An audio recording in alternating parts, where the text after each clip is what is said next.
મિત્રો, આપણા ભારતની બેટ એટલે કે સુનિતા વિલિયમ, જે 9 મહિના અંતરિક્ષમાં રહે અને પાછી પૃથ્વી ઉપર સુરક્ષિત રીતે પાછા ફર્યા, એની આખા ભારતને જ નહીં પણ આખા વર્લ્ડને ખુશી છે, આખી દુનિયાને ખુશી છે.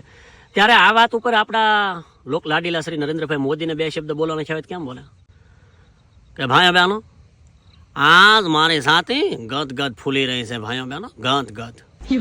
કેમ કે આ ભારતની બેટી 9 મહિના, ભાઈઓ બહેનો, થોડા નહીં, 9 મહિના જે આભ ગર્ભમાં વિતાવી અને પૃથ્વી ઉપર એક નવો જન્મ લીધો છે. ભાઈઓ બહેનો, ત્યારે આ ખુશીમાં મને એમ થાય કે મારું બાજુનું ગામ છે ભૂંગર, ત્યાંના પેંડા બહુ વખાણાય અને આ પેંડા હું આખા દેશમાં વેચું. ભાઈઓ બહેનો, પણ પાછું મને એમ થાય કે હું શું કામ વેચું. ભાઈઓ બહેનો, કેમ કે આનો જન્મ તો અમેરિકાની નાસાની હોસ્પિટલમાં થયો છે, તો નાસા વાળા વેચ્યા. આપણે શું કામ? આપણે તો બસ રાજી થવાનું. ભાઈઓ બહેનો, મોદી સાહેબ તો શેર કરજો. ભાઈઓ બહેનો, મજા આવી.